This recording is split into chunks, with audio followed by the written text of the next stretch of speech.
building a sellable business is really what it's all about. And I'm going to show you and talk about my proprietary conceptual model, my system, which I call the AIM and ACT system. And this system's good for selling businesses, but it also would apply to selling real estate, or selling a car, or even selling a crappy couch. You don't believe me, but we're going to talk about that. A little bit funny, but first of all, let's talk about how we learn. Why is it that for some of the most important things that we do in life, there's no training, there's no course, and really no experience or no way of learning how to do it? You know, when we think about going into something, many times that's very important, it's a big challenge in our life, like relationships, having children, we just do it. We just jump in, and we learn by trial and error. Isn't that right? And when you get to the point where you're ready to sell a business, it will literally be the biggest sale of your life. You know, business owners spend a lifetime learning about business. You guys are starting it right now, right? You're learning about what it takes to start a business, what it takes to grow a business. Business owners through their career are learning how to maximize revenue and optimize profit, okay? And yet they haven't learned anything really about the most important stage, this sell of their business, this final stage. And as I said, it'll affect not only their future, but it also will affect their company's future. You'd be surprised to know that about 50% of businesses that are sold, small businesses that are sold, within 5 years, they're out of business or greatly reduced in size. They've lost employees, they've lost revenue, their suppliers now don't have a good customer. So this has a huge potential impact on the economy. And when you're a business owner, you only get one chance to do it right. Not only do most people only ever own one business and they dedicate their life to it, but once it's sold, it's gone. The system that I've developed is called AIM and ACT. We're going to go through this a couple of times. It starts out with assess, and again, this is a conceptual model that can apply to real estate, it can apply to other things. Assess has to do with looking at a business first. What condition is it in? Is it valuable? Who's going to be affected by the sale? Are there partners, family members, or customers? Could they be affected by the sale? And really assessing when the company should be sold, how it should be sold to a family member. Should it be transferred to the employees? Should it be sold to a big company, a small company, to a competitor? And then when's the right time? So assessing, like many things in life, is the first and most important step. The next step is improve. Now, we don't always have the chance in a business that needs to be sold tomorrow. We don't have enough time frame to make big improvements. But for almost every business, there's something you can do to make it better. And if you have 6, 12, or 24 months, certainly there's things you can do to make it better. It's like a house. Have you ever heard of someone saying, hey, I've got a house, but I've got to clean up the clutter, I've got to put up a new coat of paint, I've got to make a few repairs, then I'll be ready to sell? Well, the same thing with a business. When I go into businesses, I see that they often have little things and bigger things that they can do to improve. They can make smart investments that have low risk and return. You can't just go into a business and say, hey, we're going to double sales, because they've already been trying that for years. But there are many things that you can do, and we'll show you in some examples. Then the next step is market. And that's not just marketing, but that's identifying your market. You've got to be realistic about who you would sell the company to, who a potential buyer would be, what the buyer would be looking for. And then after that, you've got to go out and decide if you want to use a broker, and if you need help in identifying these buyers or doing that, find somebody like me, an M&A professional. And then after that, create really, really strong documents. It's a lot of what the MSF students do for me when they come to work for me, is help create executive summaries, confidential information memorandums. Cole just did one for me yesterday, 21 pages, and did it again, and then did it again, so forth. But having really high quality documents, because when we say this, that first impressions are lasting, it's not just an old wives' tale, it's not just an old adage. It's actually been cognitively proven that the first impression that we have from someone, from a person, and from a company is the most lasting impression. So you've got to make great first impressions as you go out in the market. And then you can decide whether or not you're going to do a broad search, a narrow search, contact a few companies, or contact, as I did on my last project, 489 companies. Then you've got to go to an agreement. A lot of people just think, well, you just have a contract, right? Well, I've been in deals where you have 3 or 4 contracts, indication of interest, letter of intent, binding letter of intent, purchase agreement, closing conditions. So one agreement doesn't cover it sometimes, and it requires more than just that. And in each step of that agreement, something can go wrong, and the deal can fall apart. Okay? I'm going to show you how to use this in a minute. Lastly, you've got to close, and many times deals fall apart right before the close. There's some critical issues in close. You need to create a data room so people can do due diligence. How many people know what due diligence is?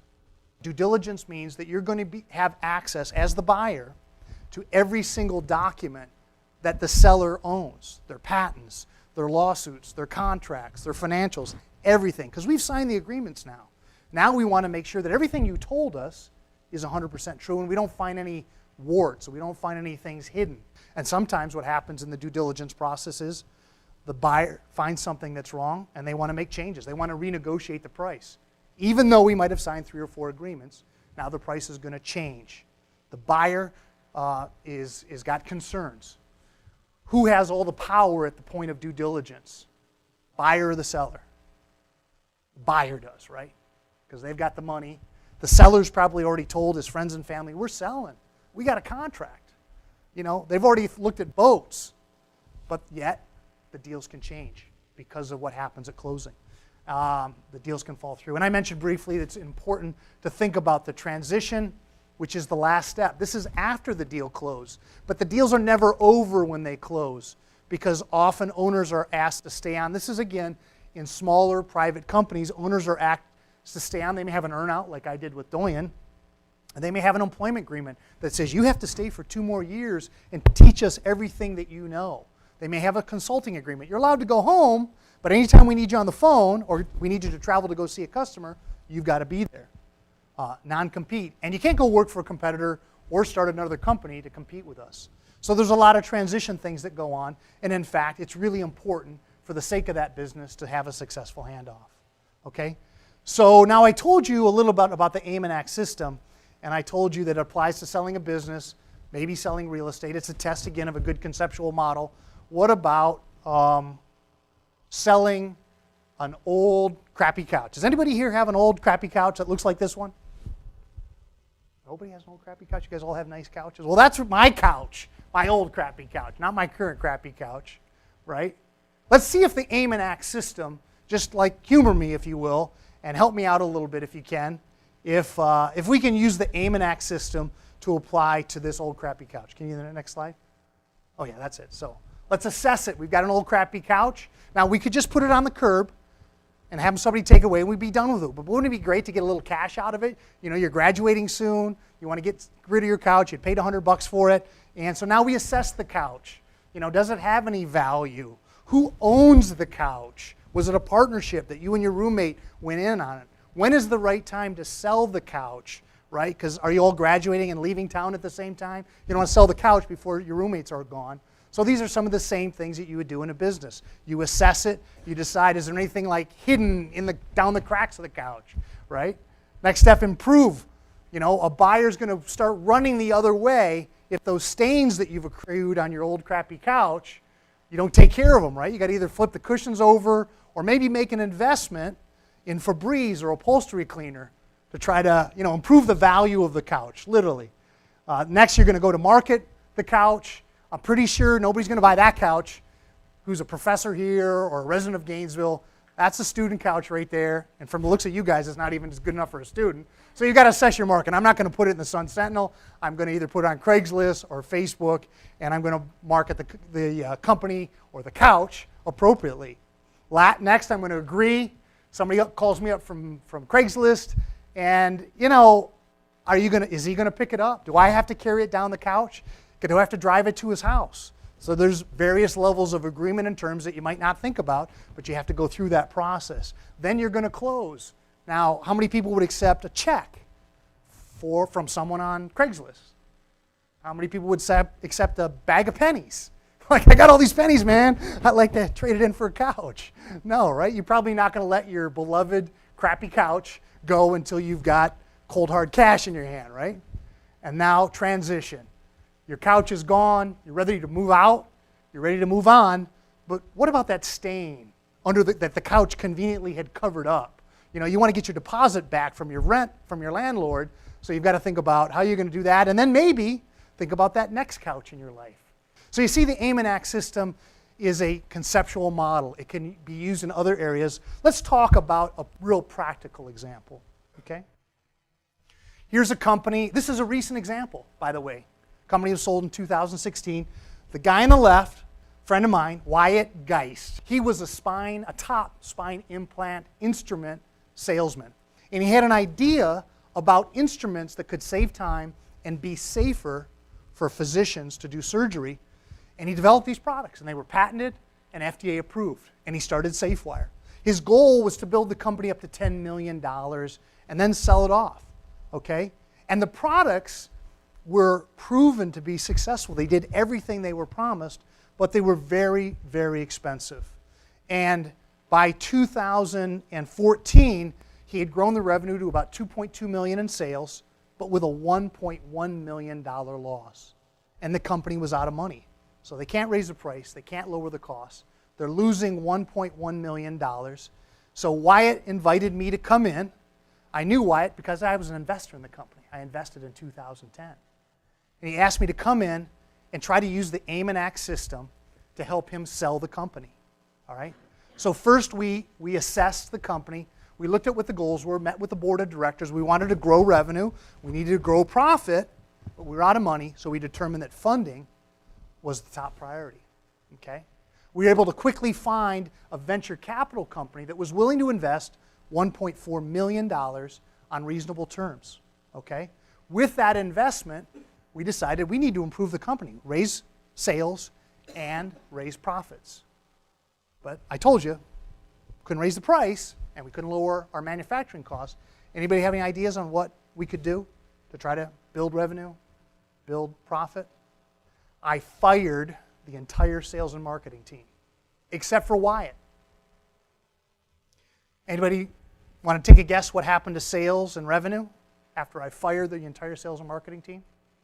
Well, what happened was sales went up and profit went up. There was already enough momentum in the market for the company to continue its sales with just Wyatt talking to existing hospitals, people that liked the product, and without the big overhead and without the employee cost, we were able to raise profit. So in 2014, we were doing $2.1 million in sales and $1.1 million loss. By 2015, I'd helped the company get to $3.2 million with $600,000 in profit. At that point, we knew with that level of sales and with that level of profit that we could market this company to large spine implant companies that might like to have some really novel and interesting instruments. Now, these are billion-dollar companies. So we went around, we talked to 2 companies, and after multiple rounds of letters of intent, indication of interest, we then finally got to a purchase agreement with one of them, okay?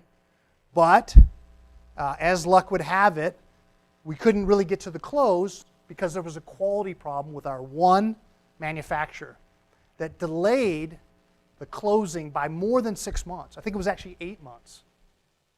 Now, the deal could have blown up. They could have just walked away. But fortunately, different from Doyen, we had a contract that allowed for delays.